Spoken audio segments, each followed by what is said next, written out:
Welcome back to A Complete History of the Cicero Crew, Part 2. In the mid-80s, Ferriola gave Infelise the daunting task of consolidating the independent bookmakers in an attempt to monopolize bookmaking in the area. And Rocky was happy to oblige. Challenge accepted. Rocky and his crew got busy, and these guys were no joke. He had natural talent. His crew was filled with high-level extortionists and enforcers. Most notably, his 4 top lieutenants, Sally D. DeLaurentis, Louis Tomatoes Marino, Bobby Gabit Bellavia, and Bobby Salerno. It was these guys doing most of the heavy lifting. One by one, Infelise's crew paid these independent bookmakers a visit and told them what it is and how it's going to be from now on. And these guys were very good at what they do, masters of intimidation. They were so ruthless and violent that eventually they didn't need to be as much because of the subsequent reputation these instances produced would always precede them. Then it got to the point that a simple mention of their name would oftentimes do the trick. Impressively, these guys were able to make almost every bookmaker get in line or shut down their operation, creating a virtual monopoly on sports betting in and around Cicero. This was Rocky's biggest real contribution to the Chicago mob family, not his heavy-handed oversight of gambling collections, but his ability to consolidate all the independent bookmakers in and around Cicero, building a stable of bookies that stretched from Indiana through Illinois. The Cicero crew's bookmaking success wasn't a surprise to anyone paying attention. The threat of severe violence that these guys posed was as real as the weather. Things were great if you paid your bill on time. These wise guys were actually fun to be around. They were hilarious, and they would genuinely look out for you and help you out when they could.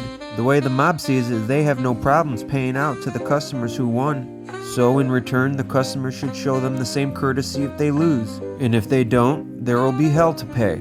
Most mob enthusiasts familiar with the history realize that Chicago is operating on a completely different level with the violence than the rest of the mob here in the US. It seems they breed their gangsters far more ruthless, brazen, sadistic, and overly violent here in the Windy City. And why not turn up the violence to solidify their position and control? It's not like they're worried about getting busted. Just about all gangland slangs in Chicago go unsolved. So these guys were free to act how they wanted and fully indulge in their violent tendencies. The corruption was so rampant and widespread, it ultimately rendered the Chicago PD ineffective. How ineffective, you might ask?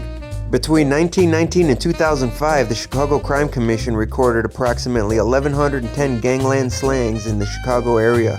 Out of those 1,110 murders, only 14 cases resulted in a murder conviction during that entire 86-year span, resulting in a conviction rate of a smidge over 1%.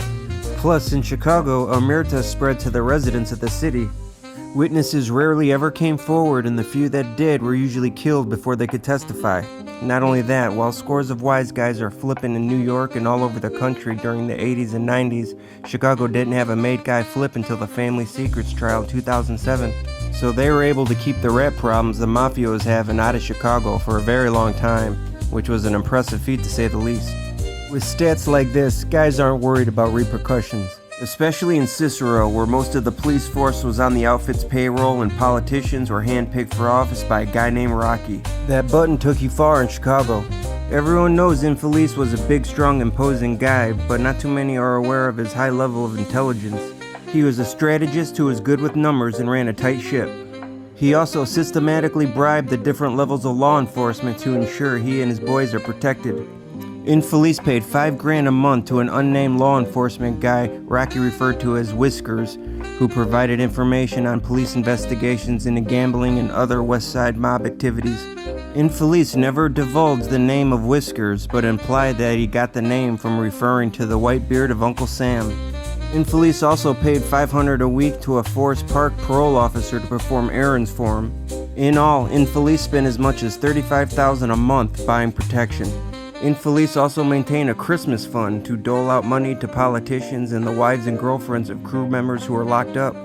Details of the inner workings of the Cicero crew and their tactics used against independent bookmakers, which includes information about a couple mob hits, fell into the government's lap in the April of '89 when William B.J. Jahoda, an Irish bohemian bookmaker from Cicero, agreed to wear a wire to inform on his underworld pals. Jahoda was an important piece of the puzzle for Infelise's operation. B.J. set the odds for the sports betting business that netted the outfit millions of dollars in the late 70s and 80s. He also hand-delivered 2 murder victims to Rocky for execution. These vicious murders of 2 bookies, gangland executions which he helped engineer, were weighing heavy on his conscience. The sounds of death permeated through his mind. More than anything, Jahoda just wanted to come clean and get the hell out of there before it was his head on the chopping block. Nobody wants to die, so nobody talks. The words of a police investigator echoed the fear and anxiety that many independent bookies were feeling in the summer of '84 after syndicate enforcers battered down the doors of several Lake and Cook County independent wire rooms, demolishing phone lines and furniture. The word was put out that the street tax, the money paid to the outfit for the privilege of making book while remaining in a healthy state, was about to go up to $5,000 a month from $2,000. The real purpose of the tax increase was not just the added revenue, but a concerted effort to put the independents still operating out of business, thereby building upon the outfit's existing customer base. Acting through his underboss Rocky Infelise, the head of the Cicero crew, largest outfit crew at the time, Ferriola directed Jahoda to lure 51-year-old Robert Plummer to the outfit's elegantly appointed murder mansion in northern Libertyville Township. The secluded Lake County mansion in the woods once belonged to a local millionaire, Bruce Rouse, and his wife Darlene, until they were brutally murdered in 1980. Their case was never solved and has been the subject of numerous documentaries and podcasts. The mob bought up the acreage and spent $50,000 converting the former residence into a high-stakes casino that employed 18 full-time people to accommodate the gambling of high rollers and fun-loving clientele. Reportedly, the outfit raked in $400,000 for just 15 nights of casino gambling. The murder mansion was an appropriate setting for what Rocky Infelise had in mind. He told the skittish Jahoda just a few short hours before the well-planned murder to lead the unsuspecting Bobby Plummer up a flight of stairs to the second-floor casino and just keep going.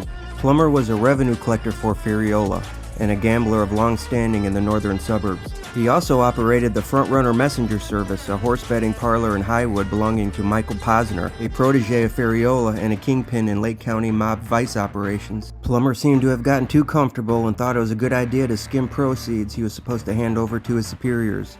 Just as planned, Plummer was led up the stairs and attacked down the stairway and savagely beaten to death. His body was found in the trunk of his wife's Lincoln Continental in a Mundelein Holiday Inn parking lot. Jahoda said he could not forget the horrible death cries of Plummer as he was being dispatched from this world. Another well-known independent bookmaker, Hal Smith, flaunted the trappings of his success, and the mob took note. He oversaw nearly a dozen wire rooms that grossed up to $400,000 a night. Toward the end of his days, Smith's estimated earnings ran in the neighborhood of $2.8 to $4.2 million, which is about 2 to 3% of the gross revenue of his independent bookmaking operation. The mob's decision to put the arm on Smith's gambling operation began once they were made aware of it and how much business it did.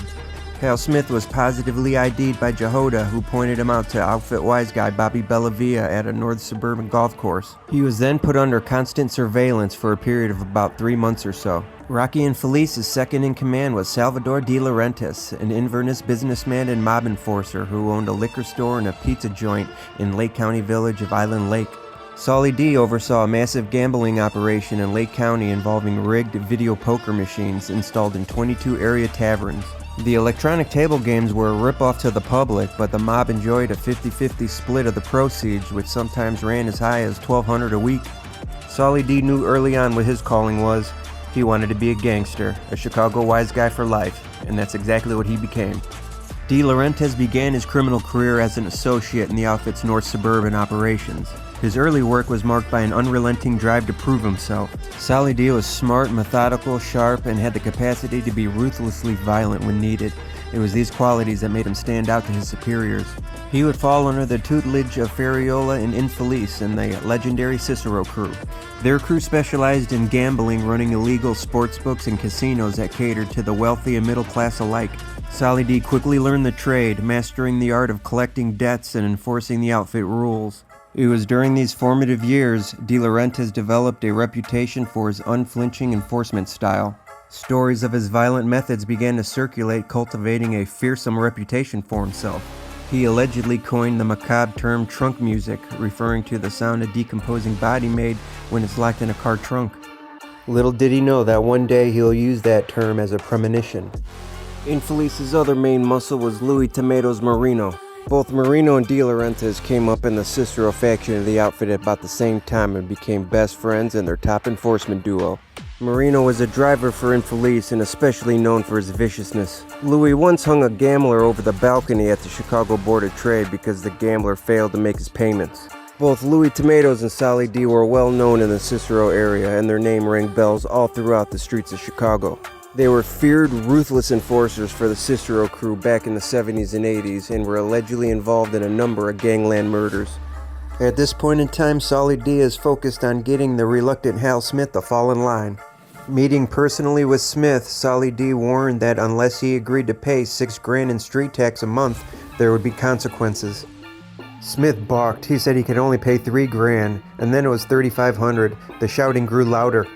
Solly D snapped back, "No, the number is 6. Then Smith said, "Fine, now you get nothing." Now these guys are going at it in front of several onlookers, and it becomes obvious that neither one is going to back down. But what Smith didn't know was Solly D recently got an underworld power-up. He recently received his button and is now a fully made man in the Chicago mob.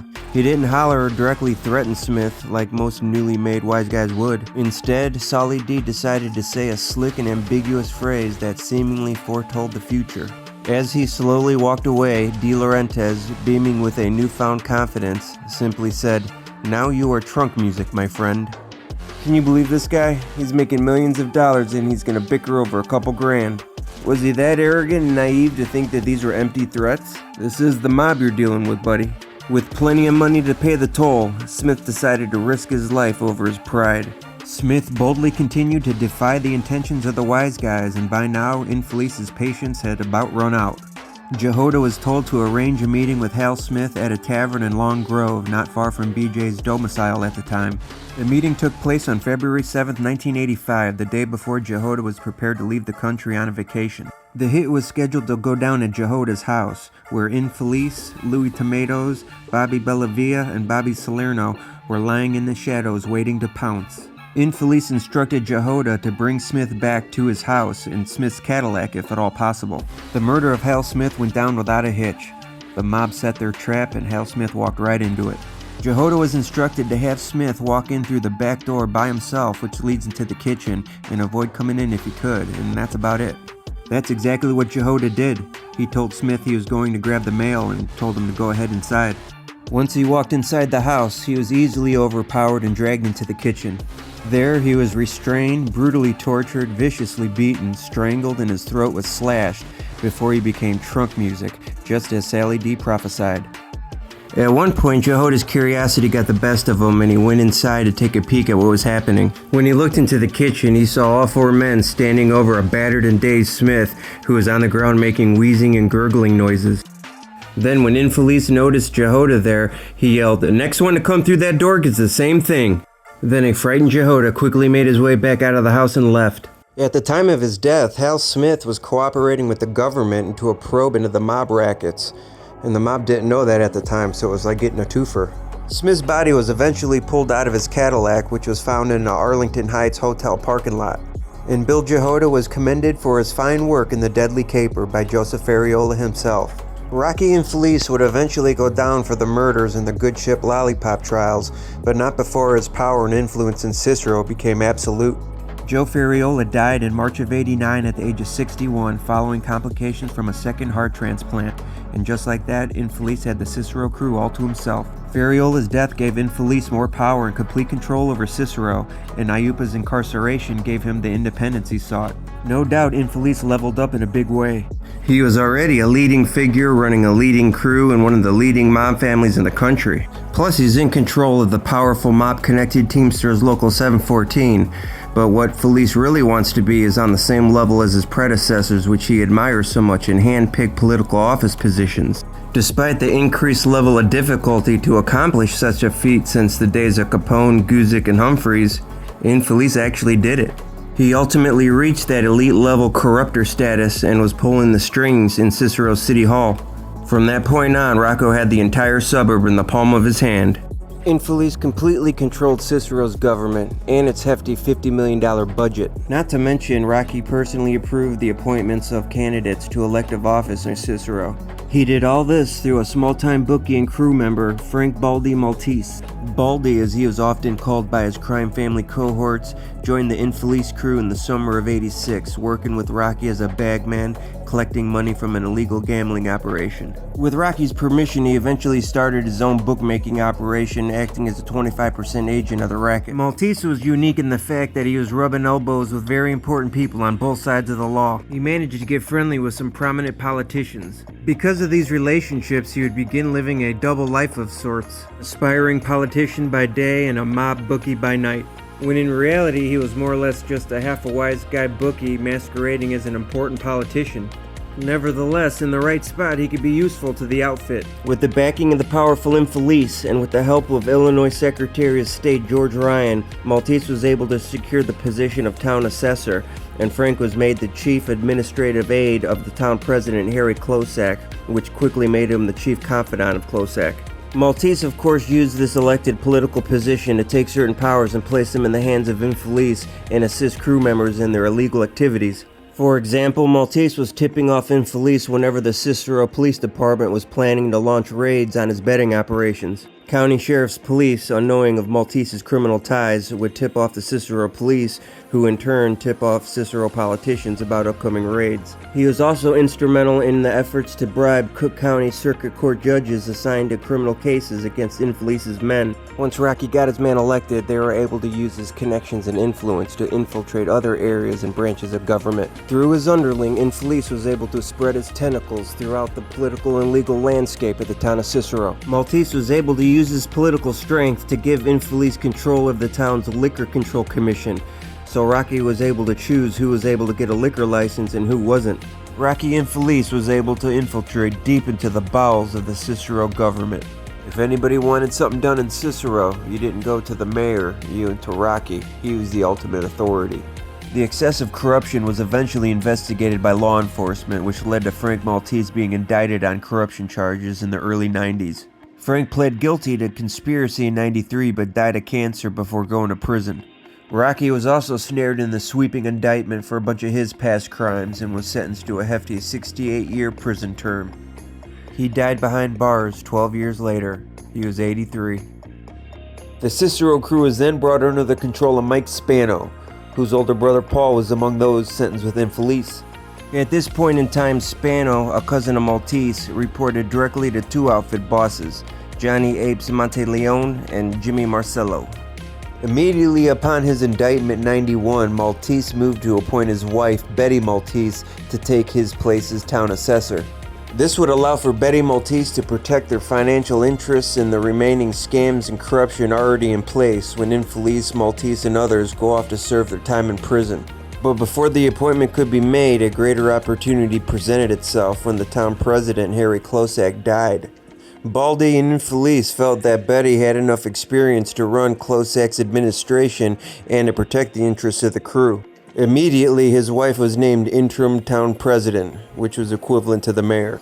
Then she was actually voted in when the next election came around. This was excellent for the outfit. This gave Betty Maltese greater powers to derail continued investigations into the Cicero crew and to allow special financial provisions or scams set up by Maltese and Infelise to continue unhampered. Mike Spano seamlessly took over the town of Cicero after Infelise went away through his relationship with Betty Maltese. The outfit still controlled liquor licenses in Cicero because Betty Maltese was not only the town president, she also appointed herself as the town liquor control commissioner. So through her, the outfit controlled the issuance of liquor licenses and decided which taverns are to be shut down and which could remain open without facing citations for violating the town's various laws. Even with Baldy Maltese suddenly gone, his wife seamlessly took his place and the corruption train just kept running in Cicero, maybe even smoother this time. Well, it turned out Betty was actually pretty good at playing the corrupt politician game. Like a seasoned politician, she kept up appearances and even made a stand to fight organized crime in her town. But her actions told a different story. Behind closed doors and unseen to the public, she was enabling and facilitating the Chicago mob's agenda at every turn. Betty said she wanted Cicero to shed its reputation as a home to the mob, yet she was constantly seen in the company of Spano, at a restaurant or on one of his gambling excursions on the riverboats. But Cicero seemed to like her. Her wisecracking tough gal persona, along with her flashy clothes, big hair, and fake eyelashes, captivated the media. She was much more entertaining than her late husband. Little did anyone know Baldy had yet to leave his legacy. Before he died, Betty Maltese came up with a simple scam that could allow money to be skimmed from the town's $50 million a year budget with little notice. Maltese arranged for the town's insurance business to be transferred to a company called Specialty Risk Consultants, controlled by none other than Mike Spano. Emil Shulo, Cicero's chief of police, was also on the take. He made sure the insurance contract was awarded to Spano's security company. Through Betty Maltese, the outfit successfully looted the town of Cicero of millions of dollars. They stole over $10 million of taxpayers' money from the town's health insurance fund and spent it on an island golf course in Wisconsin where they planned to build a casino, a horse farm, and a summer home for Cicero boss Mike Spano. It didn't take long for officials to take notice and an investigation ensued. Betty Maltese and her accomplices went down for racketeering, conspiracy, fraud, money laundering, and federal tax offenses. Betty Maltese was handed an 8-year sentence, and Mike Spano got hit the hardest with a 12-year stretch. Disgraced police chief Emil Shulo was handed 6 years, and when he was released, he decided to go full gangster and even earned himself the moniker Nick the Badge. That wasn't the only time the outfit got caught pillaging Cicero's town piggy bank. The following year, the outfit again was caught with their hand in the cookie jar. The scams these outfit guys come up with are actually pretty thought out and clever. This next one is pretty slick, and Spano was also at the center of this little caper as well. Along with his number 2, Jimmy Inendino, their man on the inside, chief of police Emil Shulo, and Spano's front guy, former Berwyn police detective Peter Volpe. Their scheme involved overbilling the city of Cicero for private investigations. These investigations were carried out by a private firm that was run off the books by Spano. The proceeds from the scam were then laundered through Inendino's currency exchange business before it was cut up between the conspirators. Not only was Shulo the chief of police, he was also the director of public safety. Under that title, Shulo's responsibilities included oversight of the town's police, fire, and health departments. Whenever he had an opportunity to instigate an investigation into something, he would defraud the town of Cicero through false and inflated invoice billings. Shulo received a 10% kickback for providing this fraudulent opportunity, and the other conspirators were paid by the inflated bill to the town. For example, a few Cicero firefighters discovered that 3 Cicero police officers lived outside Cicero's boundaries in violation of a town ordinance. The ordinance required that town employees, including police officers and firefighters, live within the town limits. A formal labor grievance was then filed by the firefighters. This allowed Shulo to then initiate a private investigation through Peter Volpe, who acted as a front for a security business secretly owned by Michael Spano. Evidence at trial showed that the town of Cicero paid just under $76,000 for an investigation commissioned by Shulo, an investigation that in reality had only cost $34,500, although apparently none of the money was ever used to resolve the firefighters' grievance. The remaining $41,500 paid by the town was divvied up among Shulo, Spano, Inendino, and Volpe. They figured they should probably do some kind of investigating into these 3 cops, for the purpose of services rendered and all. Spano and Volpe then solicit the services of outfit associate Sam Rovatuso, a convicted felon, to do the investigating into the police officers in question. Who knows how much effort, if any, was put into this case in getting to the bottom of the firefighters' grievance. In the end, nothing happened. Folks were anticipating some kind of decision out of Shulo's office, but nothing. No action was taken one way or the other. All that grievance did was provide these guys with a substantial payday. They most certainly would have gotten away with this little scheme they had going if it wasn't for one of their own co-conspirators. And it turned out to be Rovatuso who was the weak link. He was cooperating with the government at the time of this investigation and recorded numerous conversations with his co-conspirators outlining their participation in these crimes. Everyone involved would get pinched and have to do a little time. They all got somewhere between 3 and 6 years. Jimmy Inendino was also a staple in the Cicero crew and had an impressive mob career on both sides of the mob pendulum. He was a hell of an earner and one violent individual. Jimmy I made a name for himself in the 70s. He'd been a successful truck hijacker and loan shark. He was also involved in the brutal and infamous Chop Shop Wars. And of course, as we know, he was chosen by Ferriola to be part of his hit squad, the Wild Bunch. He sure did rack up a lot of experience with his years on the street. So I think it's safe to say he's got plenty of murders under his belt. It eventually became evident that Jimmy's expertise was the strong arm game and being able to extract money from deadbeat loan shark customers and delinquent bookies. He became a big shot in the juice loan rackets and a main enforcer for Ferriola, along with his nephew and fellow Wild Bunch member Harry the Hook Ailman, one of the most prolific hitmen to ever work the streets of Chicago. These two often worked the streets together and were out there putting the full court press on independent bookies for Ferriola. Former outfit bookie Frank Rizza would eventually flip and shed some light on how these two operated. They were cowboys, especially Ailman. Frank Rizzo was a Chicago cop who got caught trying to buy some cocaine in Mexico. Somehow he got out of going to a Mexican jail and was able to leave and come home, but Mexican authorities called the Chicago PD and he was fired. So just like a lot of other corrupt cops who got fired from the force, Rizzo decided to go full-time criminal. He already ran a small bookmaking business on the side, so now that he lost his job, he decided to go hard into illegal gambling and become a full-time bookmaker.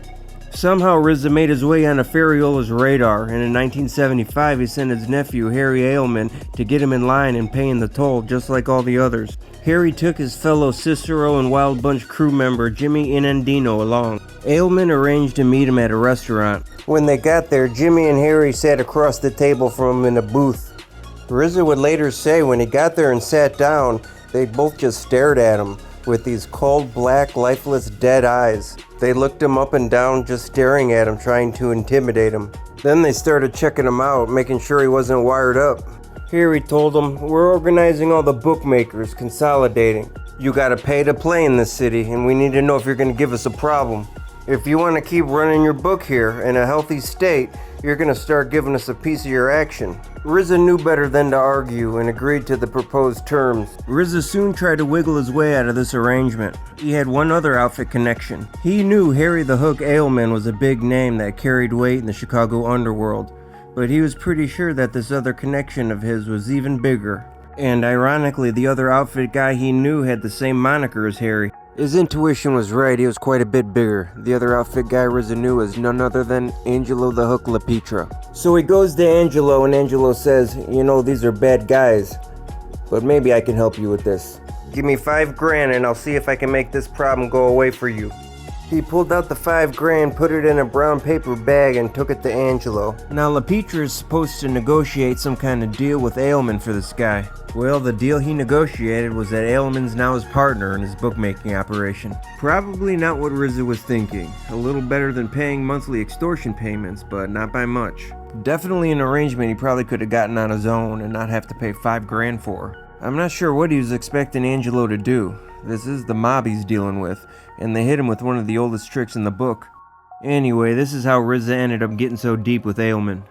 The terms that were carved out for him are kind of interesting. He is to pay the outfit 50% of his winnings each week, but in return, the outfit or Ailman will make sure all his losses are covered. So if he has a losing week, it doesn't really cost him anything. Oh yeah, and as a little cherry on top for Harry, Rizza is to pay him personally $1,000 per week in street tax. Rizza was able to work out better terms for himself if he also started bird dogging for the crew, which basically means he's going to go out and find other independent bookmakers not kicking up and then turn them over to Ailman and Ferriola, who will then start a process of assessing their value and the best way to extort them. And that's exactly what Rizza started doing. With this genius bird dog system in place, the outfit always had a new crop of bookies coming out of the woodwork to join Team Cosa Nostra.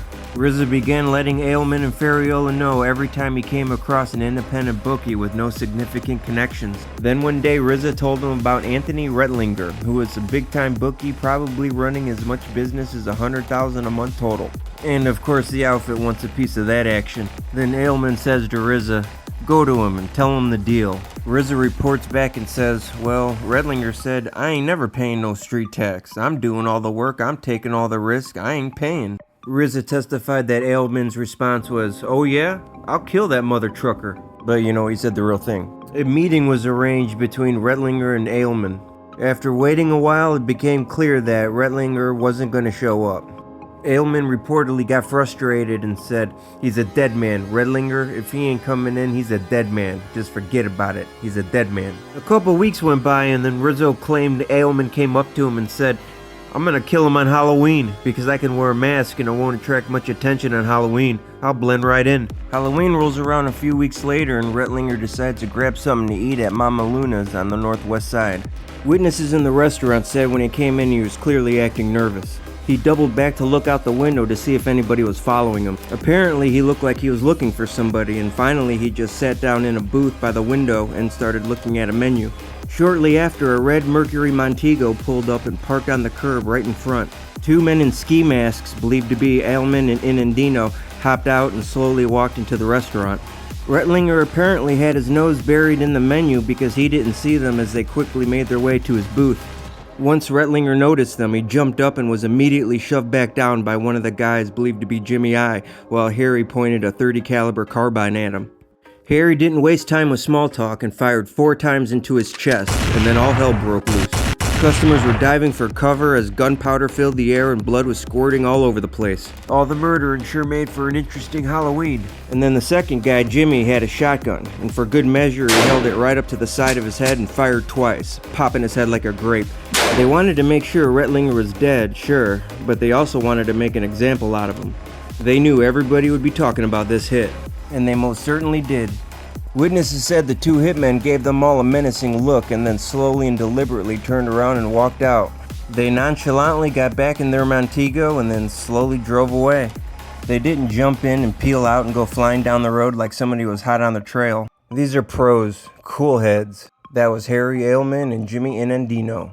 The confidence these guys embodied was shocking. It seems Harry abandoned the Halloween mask idea and decided to go with the brazen in-your-face midday broad daylight with a multitude of eyewitnesses route. These type of hits became Harry Ailman's calling card. His attitude was screw all the deception and planning. With a conviction rate of around 1%, what does he have to be worried about? He'll simply cover his face and drive to wherever his target is and blow his head off, and leave like it was just another day at the office. This MO of his is a big reason why he became such a legend in the Chicago underworld.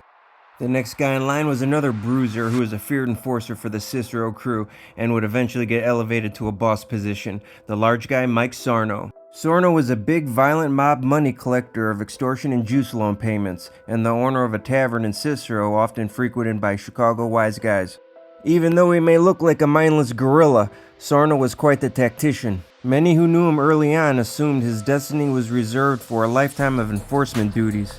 But on the contrary, Sarno impressed his superiors with his critical thinking skills and business acumen. It eventually became clear he had more to offer than just his brute strength and size. The bosses soon figured out they had a well-rounded, capable gangster on their hands. Sarno was being groomed for big things by his outfit superiors, but things got sidetracked when he got hauled off to prison in 1990. Sarno was one of 20 Chicago mobsters named in a 42-count indictment alleging charges of racketeering, gambling, and extortion. Sarno was identified in the indictment as a mob up-and-comer whose current role for the Cicero crew includes enforcement duties and money collections. During hearings on whether to give Sarno bond, federal investigators also reported him to have severely beaten an acquaintance, Michael Giarmarusti, who Sarno had caught sleeping at his fiance's house in May of '89. FBI agents testified that Giarmarusti had several contusions and lacerations that required multiple stitches and extensive dental work after Sarno threw him a beating. When Sarno was released from federal prison in the fall of '99 after serving a few years, he reported back to the Cicero crew and got right back to work. And it was during this time his underworld career really took off. It was evident the man commanded a great deal of respect. His moniker even changed from Fat Boy to Large Guy.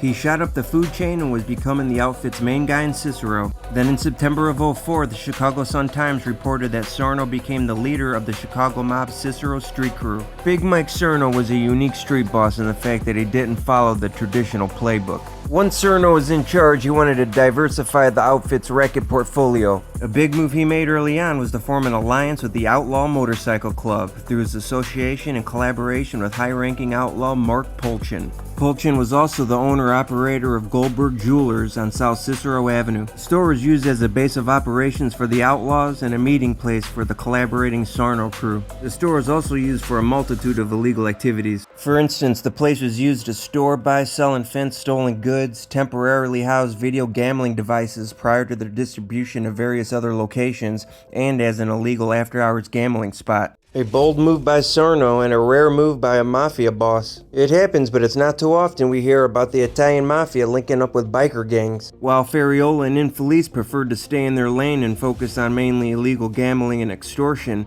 it seems Sarno wanted a bit more action in his life. His crew went hard into armed robbery, jewelry heists, and fencing stolen goods. And in the early 2000s, the Cicero crew went on a rampage, hitting numerous jewelry spots all over the Midwest. For instance, in April 26, 2001, the crew robbed a gold mine jewelry store in St. Charles, Illinois, with the stolen items having a total value of just under 30 grand. May 1st, 2002, the crew robbed Lena Jewelers in Hinsdale, Illinois, the stolen items having a total value of just under $240. Only a couple weeks later, on May 23, 2002, the crew hit Jacqueline's Jewelry in Valparaiso, Indiana. The boosted items there valuing about 60 grand.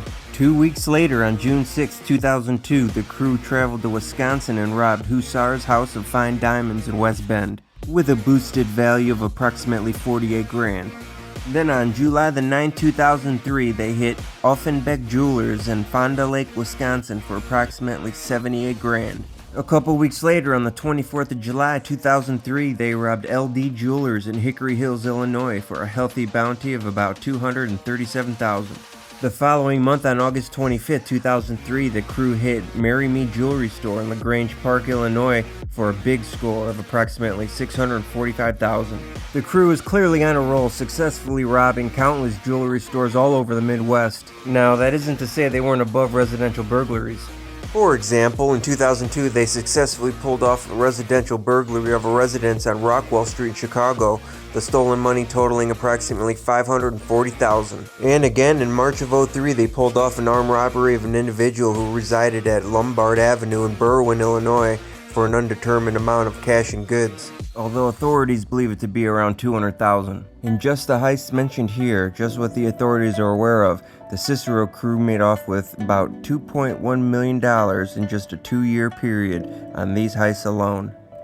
Mike Sarno was flying high, and things couldn't have been better for the big guy during this time. Everything was coming along smashingly, and money was flowing in by the truckloads. It was clear that Sarno was running things and took Infelice's spot as the king of Cicero. Then in September of 2007, the Chicago outfit took a huge blow. A slew of outfit heavyweights were taken out by the family secrets trial. The government was able to close out several past unsolved murders and send most of the upper crust of the organization to prison for the rest of their lives. It was considered the biggest mob trial in Chicago since the Hollywood extortion case back in 1943. It devastated and completely crippled the outfit, but for some guys it had the exact opposite effect. The handful of heavyweights who were able to avoid those indictments quickly noticed the thinned out landscape of the upper echelon of the organization. Thereby, the almighty power of the outfit funneled to these guys who were lucky enough to dodge the landmark case, which included Johnny DeFranzo, Marco D'Amico, Joseph Andriacci, Al Tornabini, and our boy, the large guy, Mike Sarno. After the convictions, the Chicago Sun-Times reported that Sarno was identified by law enforcement sources as being one of the most powerful mobsters in the Chicago outfit who's still free and on the street. Around this time, Sarno and the Cicero crew were heavily focused on running illegal video gaming, with approximately 25,000 machines in bars and restaurants generating an estimated millions of dollars in revenue for the outfit. The beginning of the end for Sarno was when he decided to send a message to a rival video gambling company who was competing with the mob's own illegal gambling enterprise at the time. CNS Coin Operated Amusements Inc. was horning in on the outfit's monopoly on video poker machines, which was treading on very dangerous territory. Sarno sent a couple goons over there to get the place under their thumb, but any extortion attempts were fended off. Sarno needed to make a point and follow through on any threats made to the owner, so he ordered the place firebombed and gave those orders to Mark Polchin. Sarno ordered one of his top lieutenants, Sam Volpendesto, to assist Polchin and spearhead the bombing. Volpendesto was a World War II vet who aspired to become a sculptor. When that didn't pan out, he turned to criminality and started running with the city's more shady characters. He eventually made his way into Sarno's orbit and began to work for him as a leg breaker and a money collector. Before he knew it, he was a career criminal and one of Sarno's top enforcers.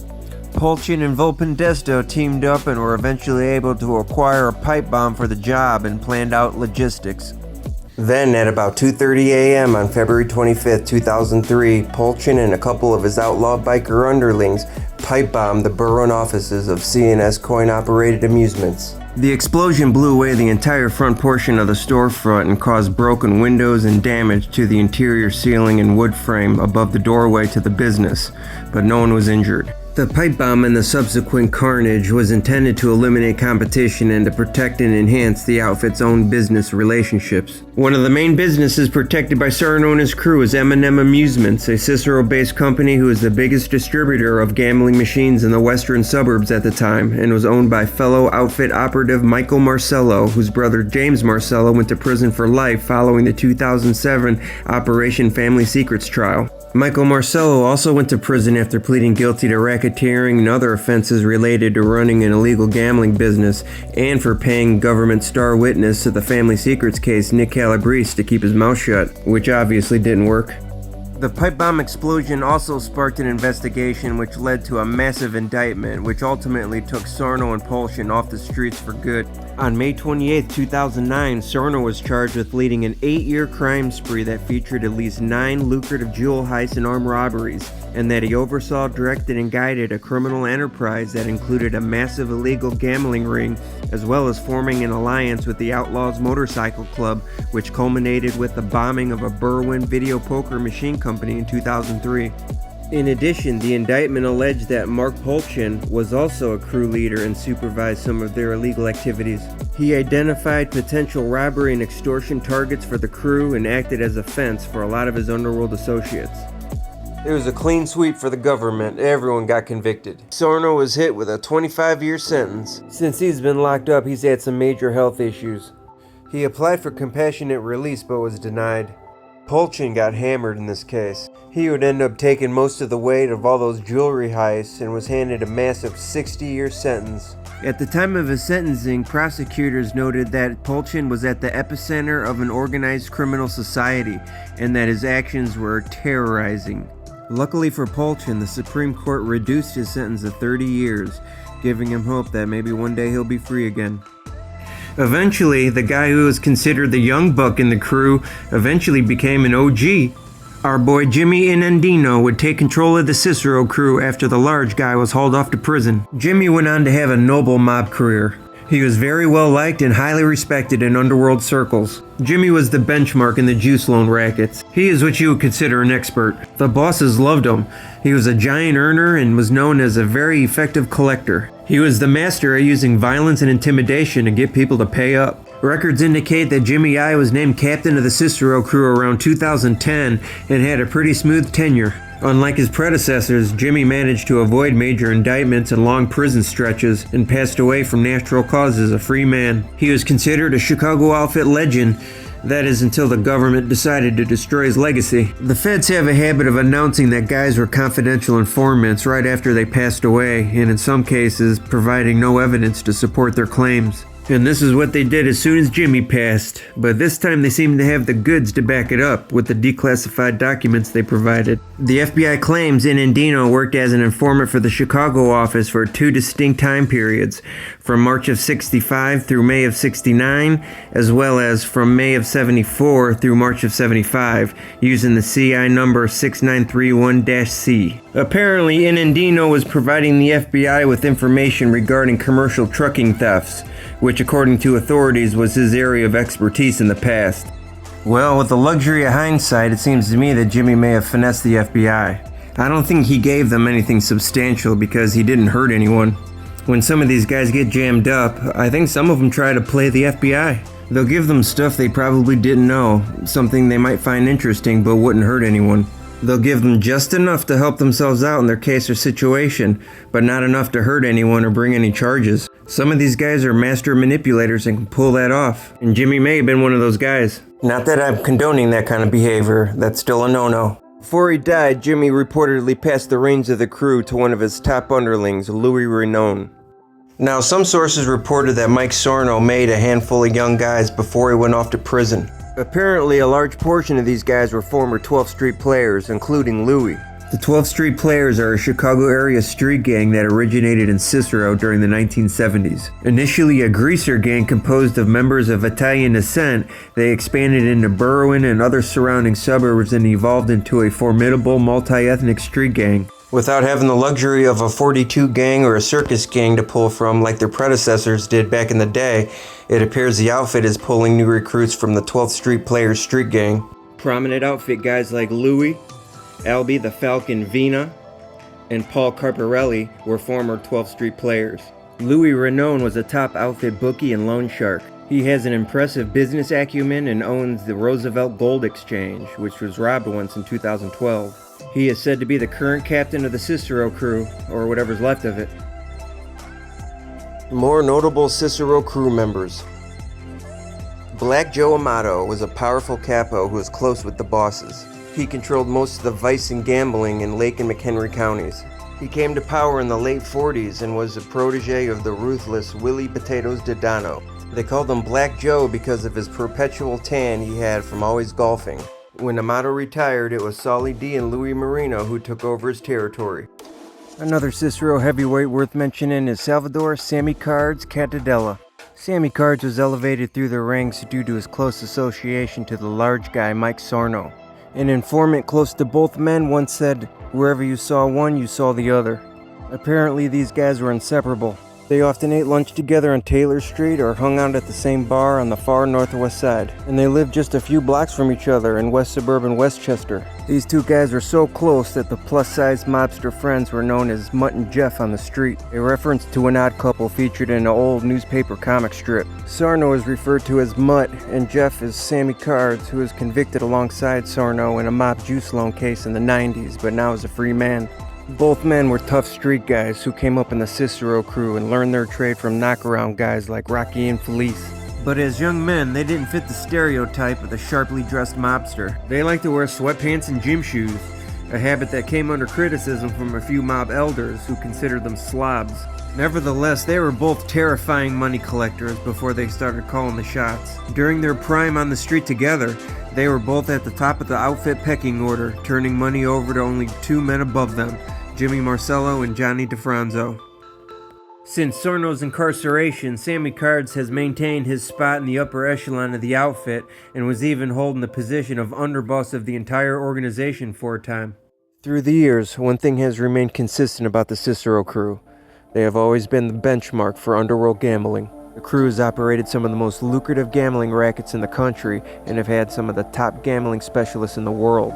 And we can't mention gambling specialists without mentioning this guy, Donald Angelini, aka the Wizard of Odds. It's abundantly clear the Chicago outfit has numerous ultra-violent stone-cold maniac killers on their squad. Well, this guy swings all the way to the opposite end of the pendulum. Angelini didn't engage in the violent side of the mob. His focus was making money, and he was one of the very best. His business acumen, knack with numbers, and gambling prowess was second to none. After causing a ruckus in Las Vegas, the bosses wanted to go with a more low-key route after they eliminated the Soplotro brothers. Ferriola ultimately decided on Angelini as his replacement. White-haired, slim, highly intelligent, very well-spoken, with a pleasant smile, Angelini was the total opposite of a brutal Spilotro. Exactly what the bosses wanted, and probably wish they would have went with from the get-go. Despite going down to Vegas during a time when the casino operations were hampered due to federal investigations, Angelini managed to avoid arrest while there. His luck ran out in the late 1980s when Angelini, Sam Carlisi, and John DeFranzo attempted to take over the Recon Indian Reservation Casino near San Diego, California, and set up a skimming operation there, but their plot was uncovered and they were all busted. Angelini served a 5-year stretch for his efforts. Angelini had a highly successful mob career. It seemed like every gambling racket he touched turned to gold. He eventually became a capo regime for a crew operating illegal gambling rackets in Elmhurst, Illinois. Not to mention, Angelini operated a highly successful, extremely lucrative sports betting empire along with Dominic Cortina. Cortina was another outfit gambling whiz and Angelini's partner in crime, and he was also sent to Vegas along with Angelini to calm things down and protect the skim. Cortina supervised multiple offices on Chicago's west side and west suburbs that were used to take bets on professional and college football, basketball, and baseball games. He and Angelini ran one of the largest books in the Midwest. Another gambling juggernaut for the outfit is longtime associate Michael Posner. Posner's criminal history dates back to 1960 and includes numerous arrests, including tax and racketeering convictions. He came up under the tutelage of Joe Ferriola and found his groove with the gambling rackets. And the more responsibility Ferriola gave him, the more he thrived. Posner first learned the rackets from his father, Bernard P.P. Posner, who was an underling of legendary outfit associates Ralph Pierce and Murray Humphreys. Posner proved to be a gifted racketeer and moved up the ranks, becoming the head of gambling, vending machines, prostitution, and pornography in Lake County and the surrounding areas. Federal sources identified Posner as a key organized crime figure running gambling operations on the northwest side of Chicago and in the northwestern suburb. Even though Posner was a low-key guy and didn't like to attract attention, his success in large-scale operation put him on the proverbial gangland map. Posner would get jammed up in 1987 when he was convicted of running a prostitution ring at the Roman House, which is a fancy name for his whorehouse located in Prairie View, Illinois, which operated from the mid-1970s until 1985. He would get handed a 10-year stretch, but would only serve half. Posner was apparently done mixing it up with the U.S. government because he took his talents to the lawless island of Aruba and purchased a casino. It turns out he was good at running casinos too and became a titan in the casino business. Posner owned Excelsior Casino, Holiday Inn, and the Grand Holiday Casinos. Posner did eventually get some unwanted press when American citizen Natalie Holloway went missing from Aruba, and it was discovered that the last place she was seen was Excelsior, Posner's casino. Of course, he denied any involvement and nothing ever came of it. Another outfit bookie who was more of a colorful character was Greg Poloian. Greg was a lifelong bookmaker with a massive operation. Poloian used a number of agents to recruit gamblers, which took in more than $2,000 on most days, and used a foreign website to handle bets and for bookkeeping.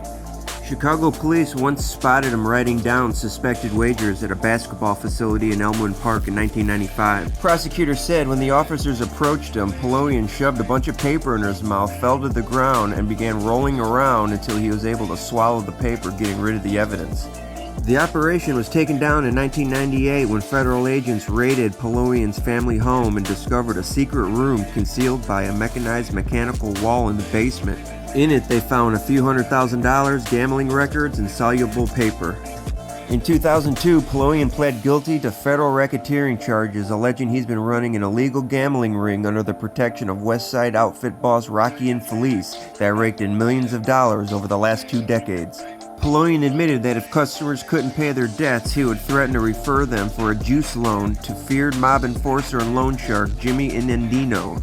Poloian said that a bettor would be told cannons would be pointed at his head if he didn't pay, prosecutors wrote in a 2002 sentencing memo.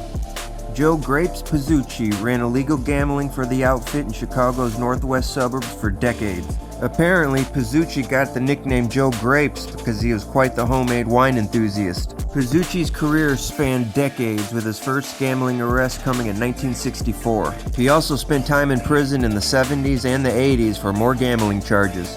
One of his biggest busts came in February of 1987 when he was arrested for his part in a series of backdoor casinos that were easily making over $1 million a month in profit. Pizzucci cut his mafia teeth in the Cicero crew under Captain Joe Ferriola, who went on to become the boss of the outfit.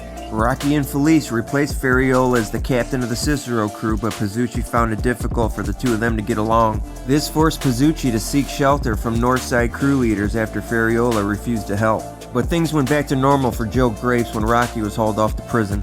He ran most of his business out of his bar, Champagne John's in Wheeling, but was known to do business out of his Wheeling residence as well. Pizzucci was particularly known for taking the big bets. In an FBI wiretap, Pizzucci was heard telling an associate, "I only want the big guys, no little fish." His last arrest was in 2004 for running a multi-million-dollar sports book from his home in Wheeling, Illinois. Casey Zeflarski was once described as the Chicago mob's video poker kingpin. He had numerous machines and bars and shops all over Cicero and Chicago's South Side. Zeflarski was pinched in 2012 and sentenced to a little over 3 years for operating a lucrative video gambling empire under the supervision of former Cicero boss Mike Sarno. It seems the video poker business has tanked in recent years because Casey has apparently resorted to breaking into houses with Grand Avenue associate and career thief and burglar Paul Koroluk. Zeflarski made headlines somewhat recently in May of 2025 when he was indicted on felony charges related to a burglary of a residence of a restaurateur in West Dundee. Zeflarski pled not guilty and claims the police had no probable cause to pull him over and arrest him. He don't know what's going on. Well, King County deputies and the North Regional Major Crimes Task Force beg to differ. They claim when they were investigating a residential burglary in Dundee Township, they observed Zeflarski's vehicle near the scene of the burglary and then watched that vehicle drive and park next to another vehicle that was directly involved in the residential burglary. Police then pulled him over and searched his vehicle and found burglary tools, including a crowbar and a power saw in his vehicle, as well as burglary proceeds, which included U.S. currency, a bunch of loose change, a few women's purses, and multiple items of jewelry. Yeah, and these cops weren't dumb, and Zeflarski was subsequently arrested. At the time of making this video, behind the scenes, Zeflarski is fighting to get back the vehicle the police seized, which was a 2006 Toyota Highlander Hybrid. Yikes. 06. Business is not booming for Zeflarski. We know the Cicero crew has a stable of high-earning bookies and gambling racketeers. Those men need to be protected, and repayment needs to be enforced. And that's why the Cicero crew was also equipped with a pack of stone-cold serial killers, although most of the heavy lifting was done by the Wild Bunch crew. Harry Ailman is usually the first guy to come to mind, but right behind him is his close friend and fellow Wild Bunch crew member Butch Petroselli. Petroselli was a longtime outfit enforcer and hitman who was responsible for several high-profile gangland slayings. But Petroselli's entry into the fold of the outfit actually came off of Harry Ailman's coattails. Now, Harry Ailman was about that life, 100%, and his uncle was outfit heavyweight Joe Ferriola, so the door was wide open. Harry and Butchie were best friends and partners in crime during their come-up in the Cicero crew. Butch started off in enforcement as a collector and progressed alongside Ailman to taking contract hits, and the pair seemed to really find their groove in calling. They were both very skilled and highly effective with firearms. Then, in 1974, Harry's uncle, Joe Ferriola, was released from prison. Then Turturello and Ferriola got together and decided to crank things up a bit and announced that there would now be a street tax on all bookmaking, gambling, and low-charking in the city. Ferriola knew he needed a crew of trusted and capable killers to enforce their new edict. Thus, the Wild Bunch crew was born. And they were so successful, the crew would evolve into an enforcement arm for the entire organization. That is until the crew imploded due to inner turmoil, and the main culprit of said turmoil, Butch Petroselli. Butch would eventually get into it with three fellow Wild Bunch crew members, Tony Borsellino, Jerry Scarpelli, and his best pal, Harry Ailman. It seems the success went to his head and changed Butchie. He got too bold, making reckless moves that would ultimately lead to his demise. Tony Borsellino was a unique gangster, one of a kind. The 5'7", 175 pounds of solid muscle former hockey player was a health nut. He ate healthy, worked out, and jogged 3 to 5 miles each night before he went to sleep. And he was also one of the toughest SOBs you'll ever meet. Borsellino was close to Turk Torello. They grew up in the same neighborhood. It was Turk who introduced Tony to Ailman. Apparently everybody loved Tony Bors. He was as solid as they come and always willing to help a brother out. The Wild Bunch crew got along great at first, but over time Tony grew a resentment for Butch. Butch was the polar opposite of Tony, more of a lowbrow kind of guy. Tony was well groomed and Butch was a slob. Tony operated with some semblance of integrity and Butch did not. From what I've read, Butch isn't somebody you trust around your wife or daughter, and nobody was standing in line to loan him money. But the main thing Tony would complain about was that Butchie liked to beat on women. He was a violent domestic abuser. Butch could sense Borsellino's disdain, and in a preemptive strike he basically used his influence to take him out. Harry would eventually get hauled off to prison and Butch took over his routes. And then money started coming up missing. The money he was turning in kept getting lighter and lighter. In addition to that, Butch was putting some money aside for Harry. He put together $100,000 that was to be used to aid Ailman and his family. But alas, the money seems to have suddenly disappeared. Butch of course don't know, he claimed it was swiped. This made Harry livid. He didn't believe for a second anything Butch said. He knows Butchie the best and he was sure he took it. Actually, Harry has been harboring quite a bit of contempt for Petrocelli during this time. He's had a lot of time to think in that cell and he's wondering why it was only he and Jimmy that got locked up for a robbery all three of them committed. So not only does Harry think Butch is a thief, he's also thinking he might be cooperating. At this point, it's safe to say their longtime friendship was over and Harry began lobbying for his old friend's death. Butchie wasn't really worried about Harry because he was behind bars, but he knew Borsellino could potentially be a problem for him. Butchie then had a light bulb moment and figured he could kill two birds with one stone and blame Tony for the missing money. When the bosses finally noticed someone was ripping him off, Butch was right there to point the blame directly at Borsellino. And Butch stayed in Fariola's ear, dogging Tony. Some sources claim Butch was even saying Borsellino was talking to the feds. Of course, Borsellino was saying he did no such thing and it was all Petrocelli. But at the time, Butch held more sway and was being groomed to take Harry's spot. Plus, Butch was getting in Iupa's ear as well. Butch was able to cozy up with Joey over their shared passion for hunting. Butch would often be his errand boy and accompany him on his hunting excursions. Eventually, Butchie was able to get the green light to kill Borsellino. The sad part is, Tony saw the writing on the wall and tried to save himself. Here's a guy who everyone likes, who did nothing wrong, and the organization he's been loyal to all these years wants to kill him over some lies. In a last-ditch effort to save himself, Borsellino goes to Frank Calabrese Sr. of the Chinatown crew to see if he'll talk to Angelo to save him.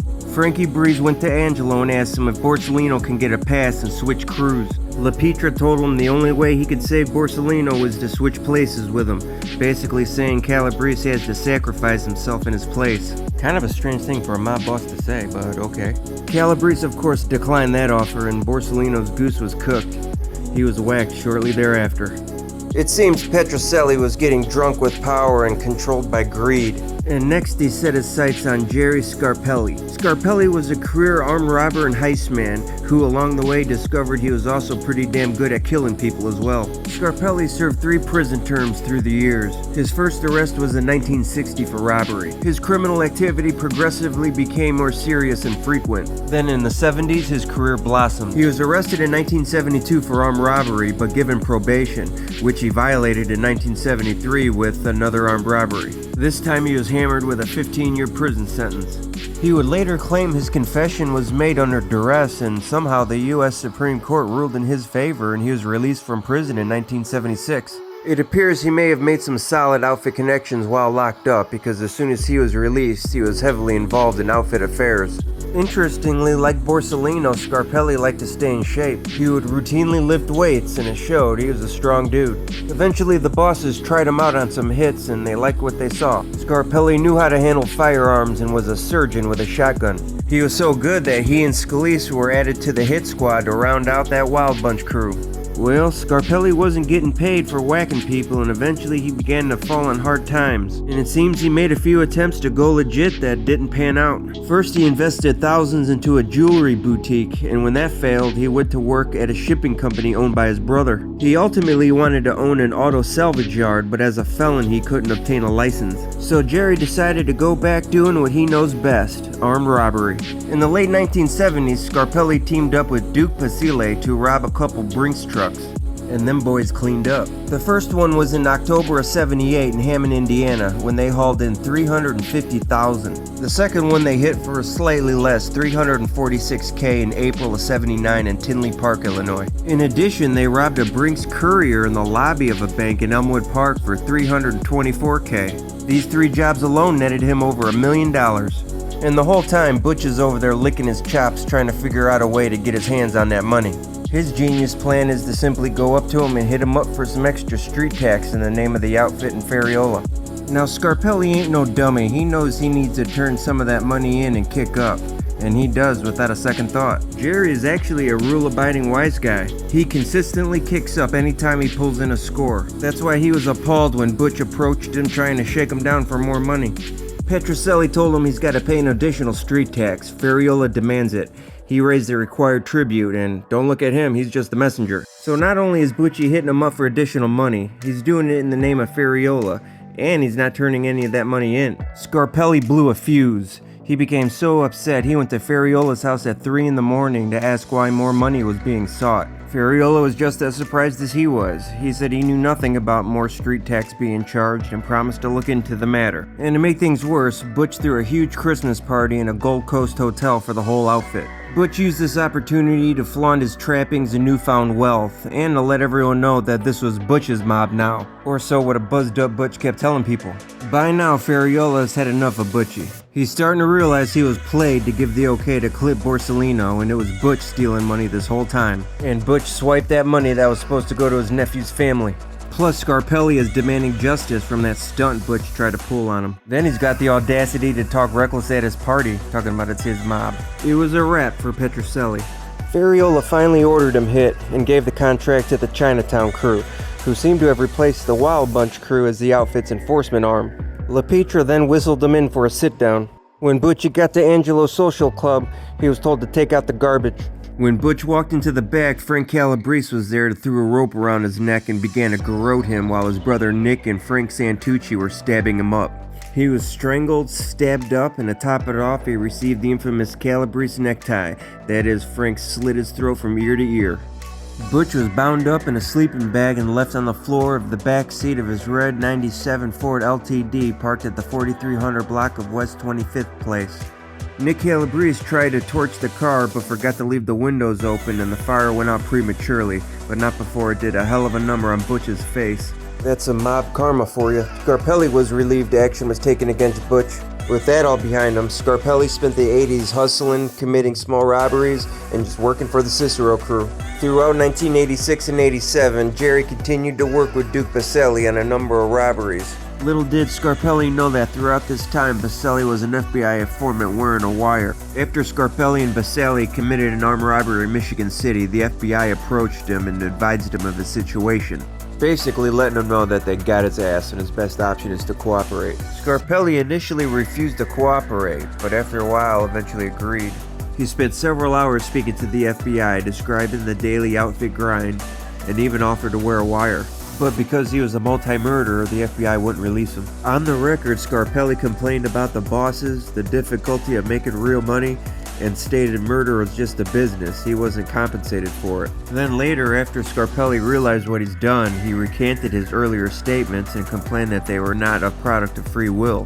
When his legal appeals against his testimony were found to be without merit, Scarpelli went to the correctional shower area and hung himself. Some people speculate that he was murdered because he was found with a plastic bag over his head, and Frank Schweiz was in the same jail at the time. I don't think we'll ever know what really happened to Jerry Scarpelli. By now, I think it's lost to time. Another one of Scarpelli's most frequent partners in crime in the 1970s was Wild Bunch crew member Jerry Scalise. The two Jerrys, as FBI agents called them, made an odd criminal couple. Scalise was lanky and ferret-faced, and Scarpelli shorter but muscular with chiseled looks of a movie star. Together, they honed a method for knocking over armored trucks that featured Halloween masks and split-second timing. Out of all the Wild Bunch guys, these two were the most serious about armed robbery. Jerry Scalise was a Wild Bunch member that was more known for his burglary skills than he was for killing people. He was a career criminal, a prolific burglar, armed robber, and heist man, most known for his theft of the Marlboro Diamond in London in 1980. Scalise was a highly intelligent guy. He graduated high school and went to college. He eventually dropped out of Cincinnati's Xavier University in 1957 when he was 20 to pursue another of his life's ambitions. A childhood friend of his was once quoted saying, "From the time he was a little kid, Jerry always wanted to be a thief." For aspiring young wise guy wannabes, the path to acceptance in the mob oftentimes starts with theft. Stealing a car or burglarizing a home proved to their mob superiors that the kid had balls to break the law.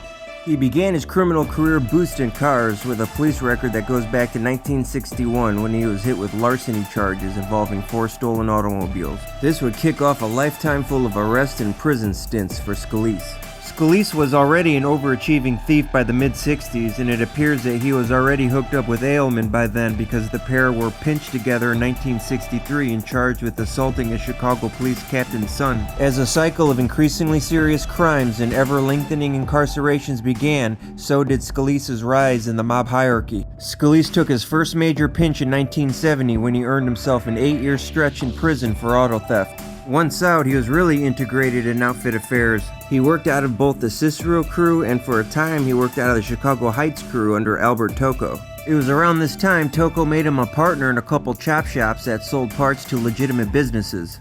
But he really made a name for himself for his time in the Wild Bunch crew. He didn't do a whole lot of shooting. He had a deformed hand, which was basically a nub with a thumb and a pinky.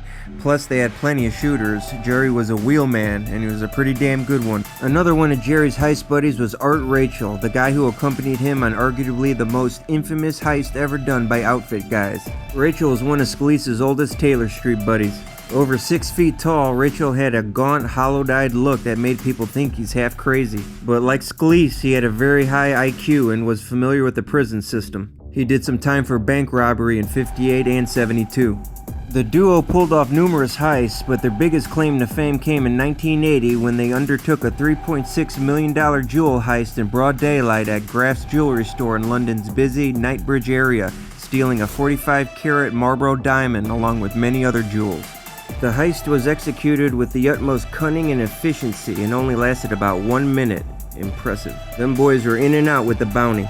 The duo gained entrance dressed like Arab sheiks with robes and fake beards. Once inside, they pulled out a gun and a hand grenade and scooped up some $3.6 million in jewels, including the 45-carat Marlboro diamond worth nearly $1 million.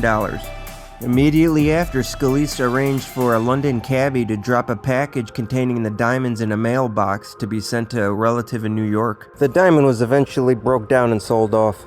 Everything went about as smooth as it could initially, but mistakes were made that would eventually lead to their capture. Scalise was quickly identified because it was noted that one of the robbers had a badly deformed left hand. And well, wouldn't you know, Scalise is missing 4 fingers on his left hand.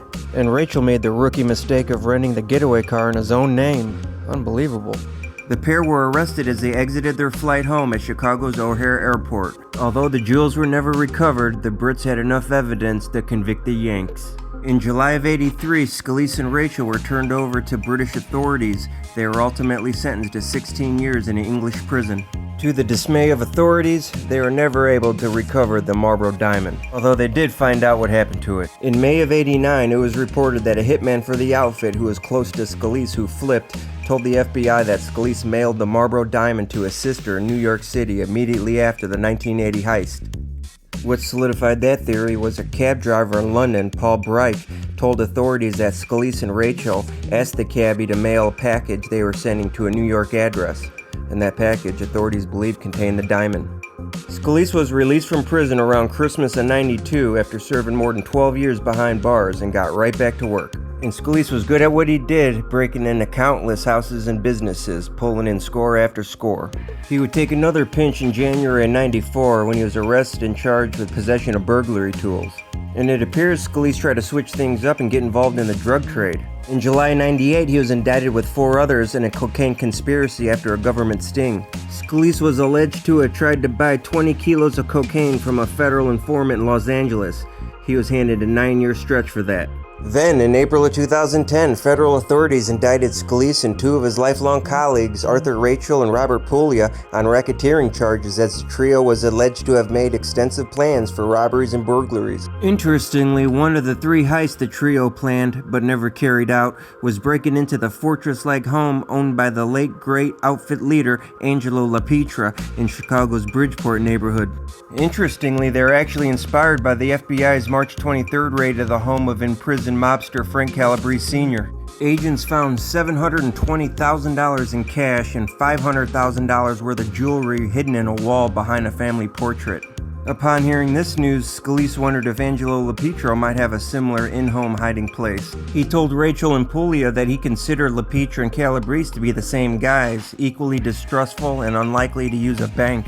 Their surveillance tapes revealed that the home invasion was not just about money. Scalise seemed to harbor a bit of resentment for Angelo. He was heard on tape calling LaPietra a miserable person, remembering the hook sitting imperiously in the corner of his Italian social club, eyeing all who walk in. Every little thing made him nuts, Scalise said. Even though the soldiers paid to join the club, nobody wanted to go there. These guys knew Angelo was sitting on a mountain of cash, and they were pretty sure he kept a lot of it in that house stashed away, probably where Frank got the idea. So they decided to venture in there and find it, even though the house was still occupied by his daughter, Joanna.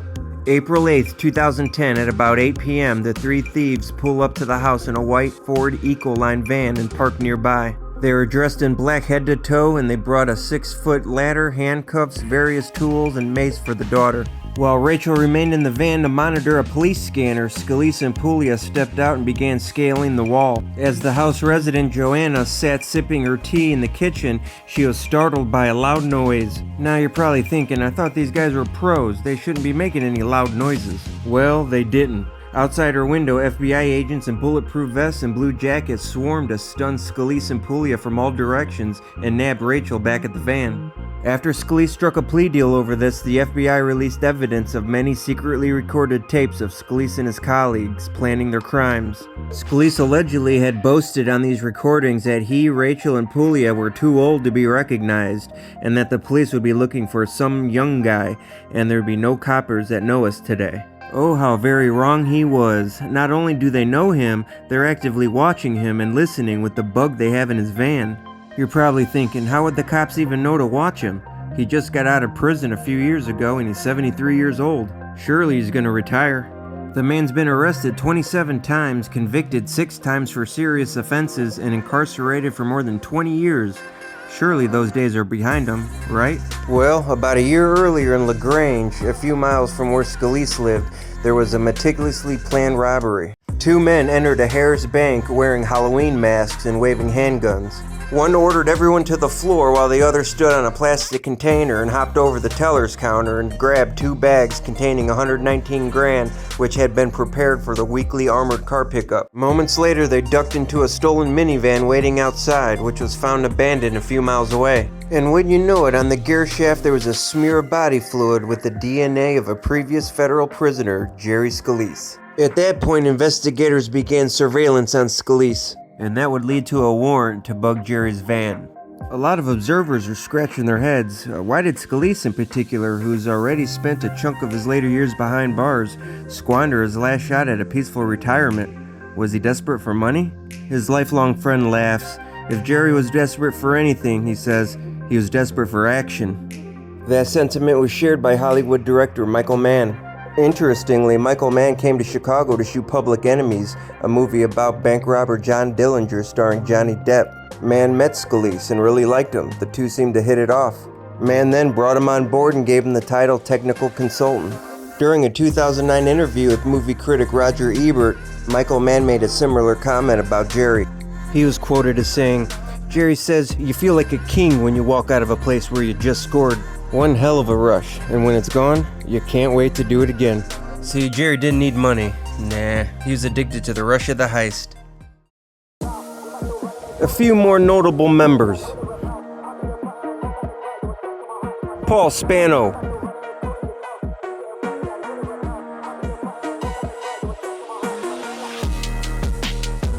Frank Ranella. Frank Prano. Dino Marino.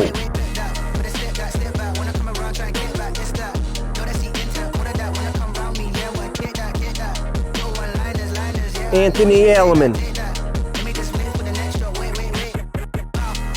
Mikey Davis.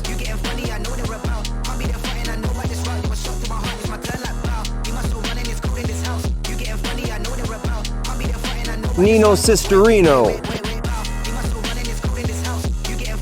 Paul Carparelli.